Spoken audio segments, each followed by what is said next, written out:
Hello, welcome to another episode of Grow with the Box. My name is Linus. I'm a trans dude. I live in Seattle. I just want to do a real quick update because I came to a conclusion, something that you're probably a conclusion you probably come to as well. And also I just want to talk about pronouns for a hot second. So you might have noticed I am actually not. If you look at my videos, my voice has changed a bit, but there really haven't been that many changes. And I'm coming up on 4 months on testosterone, and I just want to explain that I'm actually I'm going a bit slow, and that's not because I'm choosing to, but simply because I have been hesitant to take off time from work to go to my doctor's appointments because the way it works is you start off low and then they build you up gradually. And usually it's a monthly appointment, at least with the doctor I'm doing, with the injections I'm doing. It's a monthly appointment. They start you off slow, they see how you adapt, if there are any bad side effects, and then they build up the level of testosterone that you're taking.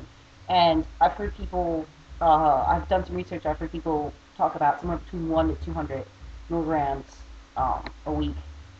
That's not strictly medical advice, but because it's just research I've done on the web. Um, but either way, I'm only at about 25 milligrams per week. I'm doing a bi-weekly shot, and I did the math and I realized I'm only taking about 25 milligrams a week, and I just bumped up a few weeks ago to closer to about 42 milligrams a week. So I'm going a bit slow. I've skipped doctor's appointments just because of concerns about expense and taking time off of work. So this is not good representation of what 4 months looks like for a lot of people. I actually was talking to somebody who started testosterone and about the same time as I did, and it kind of got me doing the math because they were starting to get a little bit of beard, and I was like, seems odd. So I did the math. I'm actually going a bit slow because I keep putting off my doctor's appointments, but hopefully I will have more better updates soon because I'll get off my ass and actually go to the doctor. So pronouns. I just wanted to touch on these really quick because it's something you can't really get around. Uh, you can't really not address it.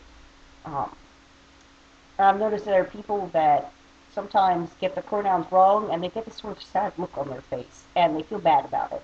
And I guess I mostly want to talk to those people right now because there's more or less three types of people when it comes to how you're going to tackle pronouns and transgender people. I'm talking about people that aren't in transition or transitioning or transgender. I'm talking about people that are slightly more external to the situation. They're either going to uh, get the pronoun wrong by accident, but they're trying. B, they're going to get the pronoun wrong because they don't care. And I'm not trying to paint people in a bad light, but a lot of times you don't appreciate the things that you've always had. And a lot of people haven't ever had to worry about pronouns. So they're like, whatever, I don't care about pronouns. Why do you care about pronouns?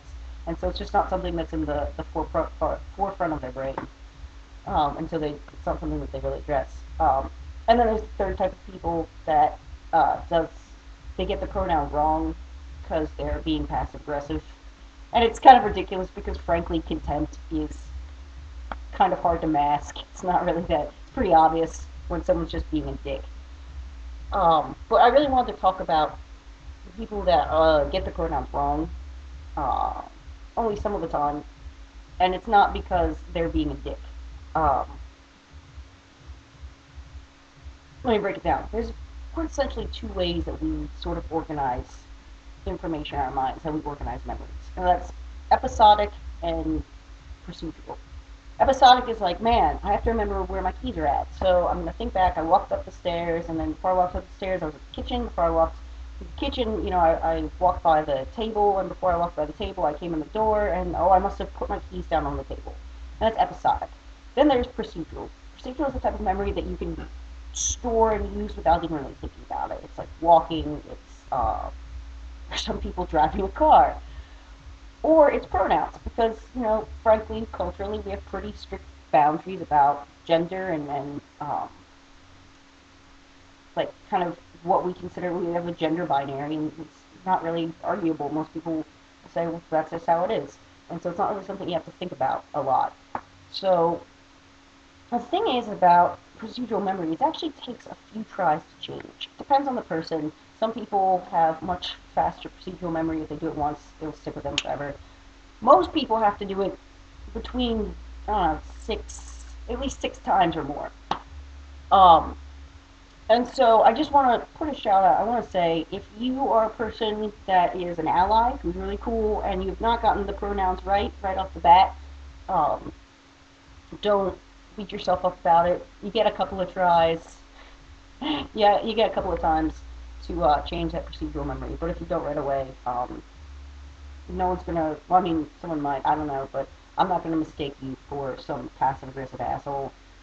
Um, so just putting that out there. That's my take. Everybody's got different personal feelings about pronouns and how they're used. Um, but I think that pronoun snafus happen for different reasons, different people, and we should definitely all talk about it and have a discussion about it rather than just look awkwardly at the ground after something like that happens. Um, that's my piece. That's all I had to say. And like I said, no really good transition updates. Same thing, hair, hairy, continuing to be hairy. It's gotten hot here, and I smell terrible. Smell much worse. First summer of really smelling like a big pile of ass when it gets hot out.